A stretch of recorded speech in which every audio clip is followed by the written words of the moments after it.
Hello, I'm Jashykins, and welcome to my review of the Fringe episode, The Humankind. Now, this review is coming out before my American Horror Story Asylum, Last Resort, and Elementary reviews, but long story short, things came up, and I ended up watching this one first. So, there's no nice way of putting this, but I was really hoping that Peter was going to become an evil observer and the rest of the gang would have to kill him. I don't know, it was just something I really wanted to see happen. I'm cool and sick, and I wanted them to suffer. So thank God I was not writing this series, because yeah, that probably would have gone down a bit horrible. But anyways, this episode sees the end of Peter becoming an observer story arc. And the glyphs this episode spelled out plead. And it was very much in this episode where people were pleading with Peter to become human again, to not do this crazy shit with his brain. You know, hey, here's some unknown technology, let me stick in the back of my head. Yeah, so that happened. So the thing that finally convinced Peter to become human again was when Olivia said, "I love you," and then that sort of snapped Peter back to reality. He grabbed the tech out. Well, he sort of cut a hole in the back of his head and pulled the tech out. Yeah. Rev Resner, who I was watching with, was like, ew. I was like,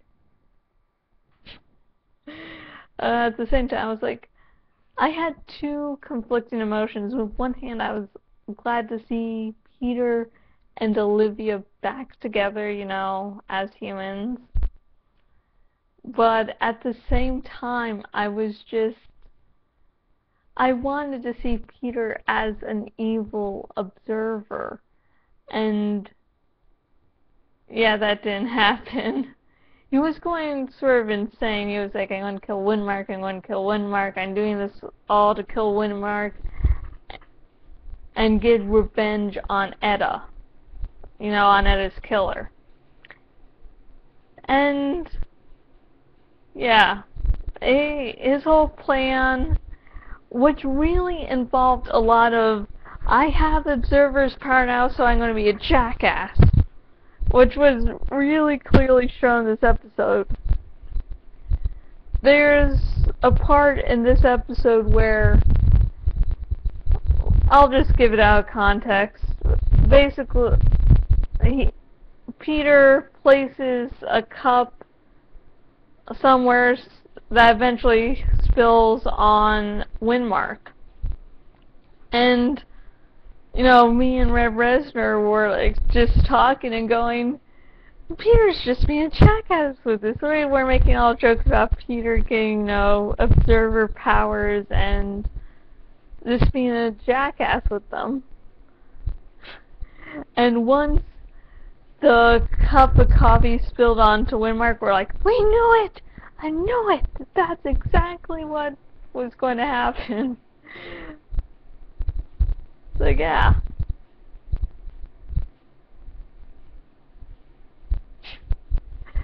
But okay, Peter was doing this whole elaborate thing to get Windmark to miss a light. And you know, this episode's promo, we got to see Peter fight an observer. Actually, I think it ended up being like 2 or 3. So that was pretty cool. But that whole fight started once Windmark noticed Peter messing with his timeline, and like, you know, Windmark's been an observer a lot longer than Peter, so Windmark, you know, gets by Peter and like, I knew what you were doing, I'm going to beat you up, yo. And then the fight scene was short but sweet. It showed that Peter was sort of mastering the abilities, and and was able to eventually flee after getting hurt. And yeah. Now, there is more going on than just Peter being an observer and Peter becoming human again and Peter using his powers as a jackass. But before that, I just want to mention my favorite scene from this episode, which was Peter... No, the observers are in Peter's apartment, sort of exploring, looking at the boards that Peter had up, and they notice that, hey, you can see multiple timelines now. And then the last one read, 542, you are here. And then it goes to zoom into the... No, it has the clock go into focus, and it says 542, and it's like, Peter's being a jackass. But yeah, there's more going on here than simply Peter. And at the start of the episode, Olivia gets some observer tech to give to Walter and Astrid so they can explore, experiment on that and see what, actually is happening to Peter's brain now that Peter becoming an observer isn't hidden from anyone. And so Walter and Astrid explore that part, and it turns out that the brain changes and no emotions are allowed in anymore. They can't feel emotions. And so that's what so they figure out that's what's happening to Peter, and at some point it will be irreversible. Yeah, but you can tell that some of the observers can feel emotions, like August.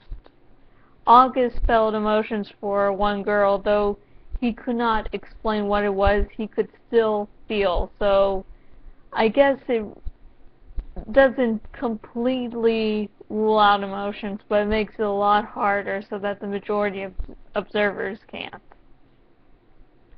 And then with Olivia, Olivia is getting a giant magnet for Walter's let's destroy the observers.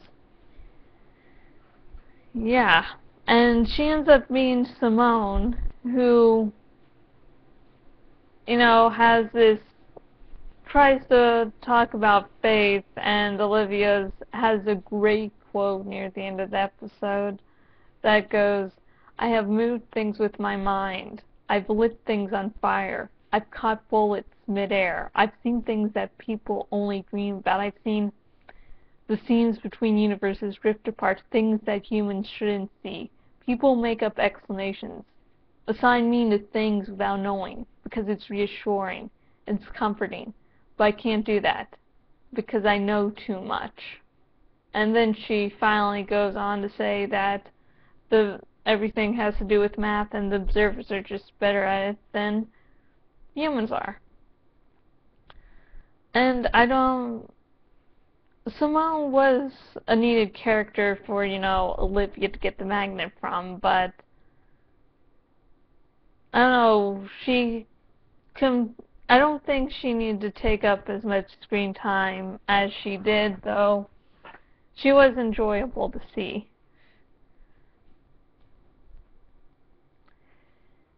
And it made me wonder who Simone actually is, because Fringe isn't, there's supernatural things happening, there's weird things happening, but always with a scientific explanation. So Simone just came out of left field for me. That's a sports metaphor, and I don't really keep up with sports. And finally, Fringe episode, The Humankind, really well put about Peter and talking about humans, since Peter sort of was a really big part of this episode, at least for me. So Fringe, The Humankind, good episode. I enjoyed it. Peter not being evil observer. But anyways, all in all, it was a good episode, and I can't wait till next week's. And I've been Jashykins, owner at jashykins.blogspot.com. If you want to contact me for whatever reason outside of YouTube or my blog, you can do so at facebook.com/jashykins fan page or on or on Twitter at jashykins. If you're watching this on the YouTube, subscribe, like, comment below, tell me how I'm doing. And if you're viewing this on my blog, thank you just for watching. Comment below if you want to support this blog financially. You can do so by going to the donate box. You can either use the handy dandy donate button or go below and shop out in my cafe press shop. And until next video, goodbye.